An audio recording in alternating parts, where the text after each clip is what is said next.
आदरणीय श्री रामाश्रय राय जी, श्री दीनानाथ गौड़ जी, आपके ग्राम सभा के नेता श्री चंदेश्वर शर्मा जी, हमारे भाई सुमन शर्मा जी, और मैं आपको अभिभावक कहूं, अपना मार्गदर्शक कहूं या कहीं रास्ते में मिलता हूं तो मुझे अच्छी बातें सिखाते हैं। ऐसे में जिनको मैं चाचा भी कहता हूं, आपके ग्राम सभा के निवासी श्री त्रिलोकीनाथ दुबे जी, और इस मंच पर उपस्थित महाराज जी, साथ में इनके अन्य जो हमारे भाई बंधु उपस्थित हैं, उनका भी मैं इस मंच के माध्यम से भाई सनोज विश्वकर्मा जी, भाई प्रदीप मद्देसिया जी, और यहाँ बैठे इस ग्राम सभा के सभी सम्मानित हमारी माताएं, हमारी बहनें, पिता तुल्य सभी अभिभावक और नौजवान साथियों, एक बार पुनः इस मंच के माध्यम से आप सभी का हार्दिक अभिनंदन, वंदन और स्वागत करता हूं। आज बड़ा ही हर्ष का विषय है कि हमारे इस ग्राम सभा पुरावा गंगा छपरा में इतना सुंदर यज्ञ का आयोजन किया गया है। इसके लिए मैं इस पूरे ग्राम सभा को और इस यज्ञ में जिनका भी एक अंश मात्र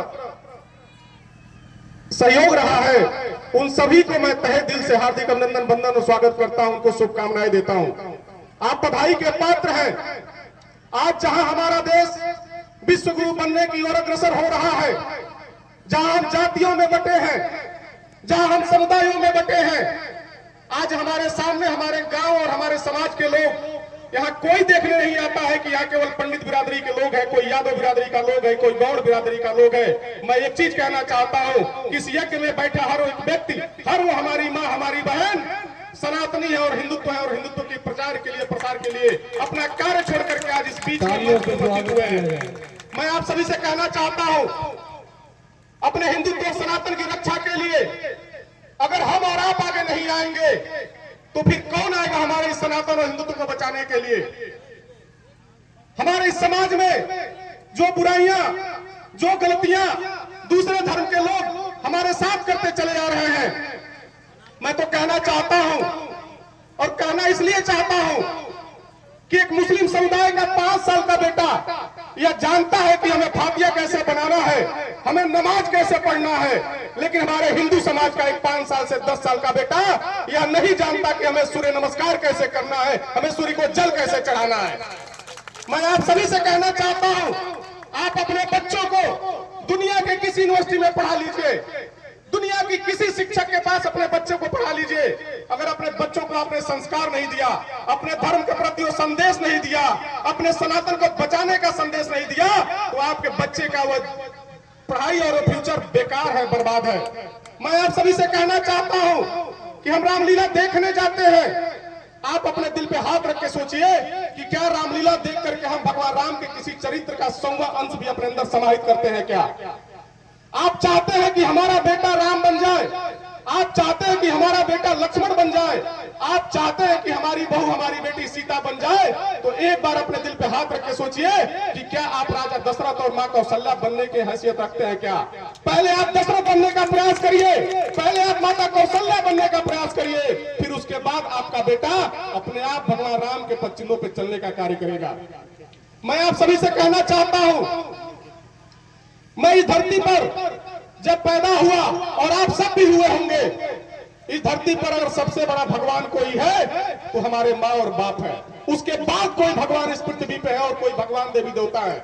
हमारी जब आंखें खुलती हैं तो हम अपने माँ का चेहरा देखते हैं, हम अपने बाप का चेहरा देखते हैं, उसके बाद हम हनुमान जी, दुर्गा जी और शंकर जी को देखते हैं।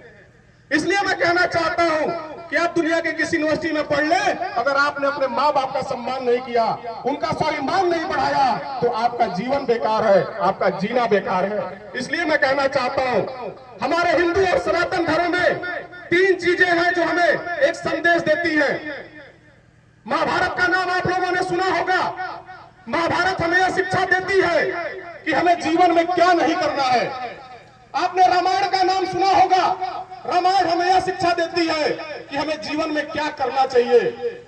हमारा गीता का सार है, गीता हमें संदेश देती है कि हमें जीवन को किस तरीके से जीना चाहिए। हम सौभाग्यशाली हैं कि सनातनी और हिंदुत्व धर्म में हम पैदा हुए हैं। हमारे पास ऐसे ऋषि मुनि हैं जिनके मार्गदर्शन में हम अगर आगे बढ़ना चाहें तो हम अपने परिवार के साथ और गांव के साथ, जिले के साथ अपने देश को विश्व गुरु बनने से कोई रोक नहीं सकता, हम उसको वहां तक पहुंचा सकते हैं। भाइयों, मैं तो कहता हूं मैं मन से बोलता हूं तो लोग कहते हैं कि पवन दुबे मुसलमानों का विरोध करता है। मैं किसी मुसलमान का विरोध नहीं करता। मैं विरोध करता हूं उस मुसलमान का जो आतंकवादी होता है, जो नमक खाता है भारत का और गीत गाता है पाकिस्तान का। मित्रों, मैं ऐसे मुसलमान का विरोध करता हूं और आजीवन करता रहूंगा। मैं आप सभी से एक चीज कहना चाहता हूं, चूंकि ये राजनीतिक मंच नहीं है और आज के कलयुग में एक कलयुग चल रहा है।